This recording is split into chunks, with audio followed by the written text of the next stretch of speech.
Olá, pessoal! Vamos mudar de fase aqui na nossa conversa? Bom, a minha proposta para vocês agora é simplesmente passar para a terceira fase do gerenciamento da motivação pelo estudante.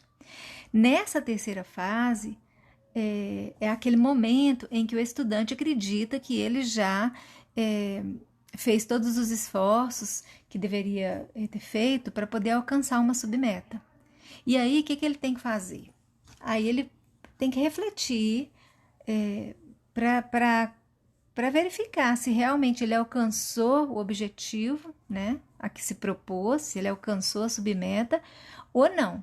Se sim, ótimo, parabéns, passa para outra submeta. Se não, ele tem que refletir, ver se vale a pena manter aquela submeta, investir mais nela, ou se é o caso de criar uma outra submeta para substituir aquela. Ou também, uma terceira possibilidade, às vezes não precisa criar outra submeta, às vezes só passar para a submeta seguinte já vai resolver a questão. Então, quer dizer, o estudante, nesse momento, ele tem que ter muita clareza, muita honestidade, muita capacidade de fazer autoavaliação, até para decidir se é o caso, por exemplo, de passar para outra meta, ou se é o caso de criar, ajustar aquela meta ali, né? E insistir mais nela, é isso aí, né? É aquilo que eu falei com vocês, a responsabilidade pela aprendizagem, ela é única e exclusivamente do estudante. E se, então, se ele não fizer aqui uma avaliação, uma autoavaliação bem feita, ele pode pôr todo o processo a perder. Então, imagina, já despendeu o maior esforço, né? Já está aí batalhando há um bom tempo, pode botar tudo a perder simplesmente porque foi negligente ou não deu conta mesmo, né, às vezes, de fazer uma avaliação bacana. Então, por isso que eu quero conversar aqui com vocês sobre essa autoavaliação mais detidamente, né? Bom, o que seria fazer avaliação realista? Eu trouxe aqui 10 itens.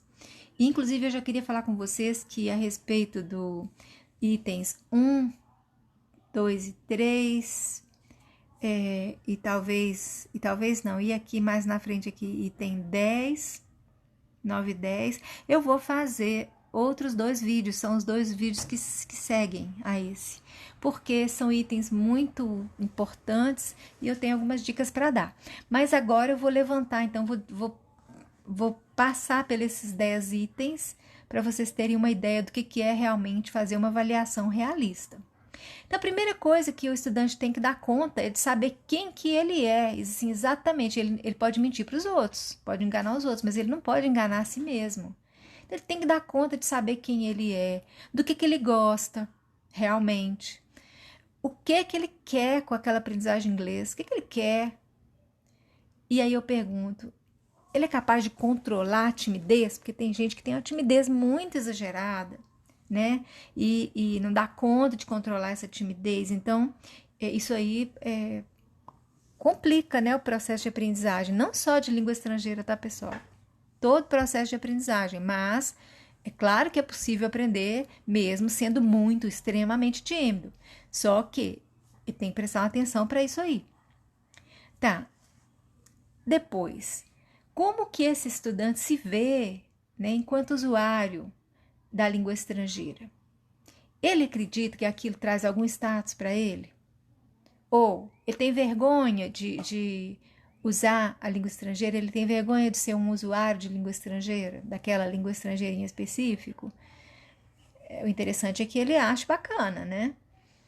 Ele tem talento para a língua? Quero avisar para vocês que todo mundo tem talento, gente, para aprender qualquer língua, tá?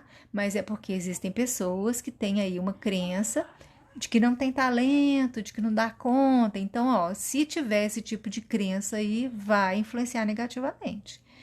Ele tem habilidade para aprender a língua? E aqui com a habilidade eu tô querendo saber o seguinte: o aparelho fonador, né, a boca, os músculos, o aparelho respiratório, tem algum problema físico que dificulte, né? Também gostaria de dizer que não tem nenhum problema físico aqui que vai impedir a pessoa de aprender uma língua estrangeira, né?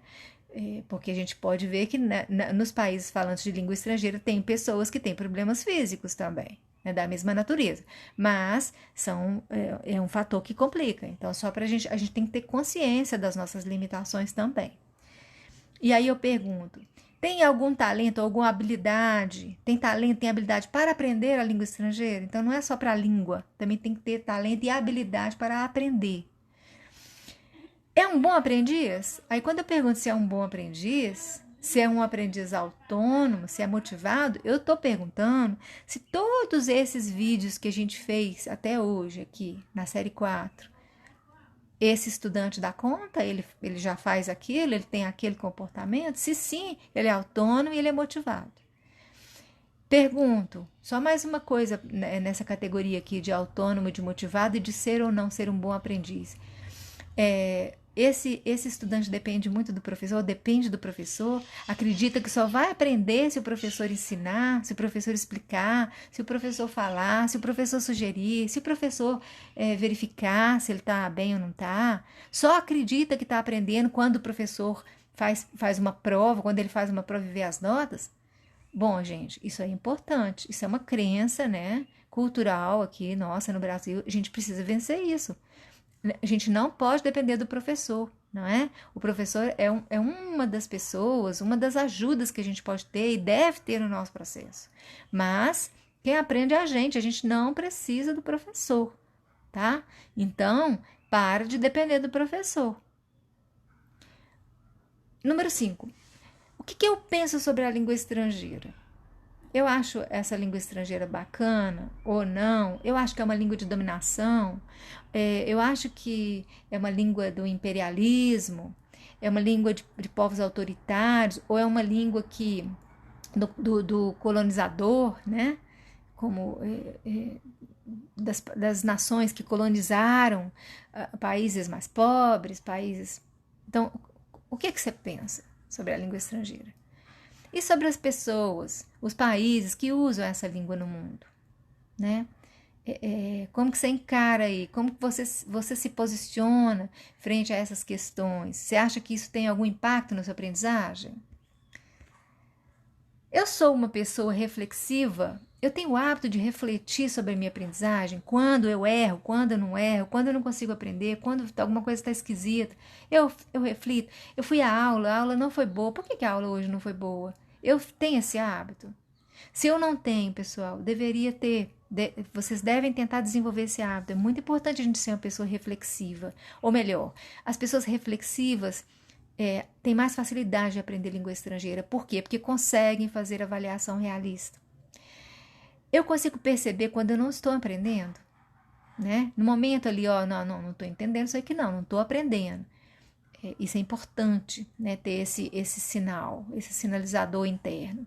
Eu consigo identificar as minhas dúvidas. Quando eu não estou entendendo, eu sei por que eu não estou entendendo. Quais são as minhas dúvidas? Eu consigo explicá-las para os outros. Eu consigo falar, olha, eu não estou entendendo porque eu não sei como é que faz isso. Quer dizer, isso é importante. Eu consigo pedir ajuda, eu sou humilde, eu tenho tranquilidade, eu não me sinto humilhado, ofendido de pedir ajuda, seja para o professor, seja para um colega, seja para uma pessoa com quem eu esteja interagindo em língua estrangeira. Isso também é muito importante. Eu sou receptivo ao feedback. Quando uma pessoa me dá um toque, né? Ou quando o ambiente me sinaliza alguma coisa, eu sou receptivo, ou eu fico na defensiva, ou eu acho que as pessoas não gostam de mim, ou eu acho que as pessoas não me conhecem. Como é que é? E se eu reconheço que aquele feedback é importante, eu consigo mudar o meu comportamento com facilidade? Bom, são esses os pontos que eu queria passar para vocês. Eu agradeço pela companhia de hoje. Volto amanhã para a gente aprofundar um pouco mais em alguns mais importantes. Até mais, pessoal!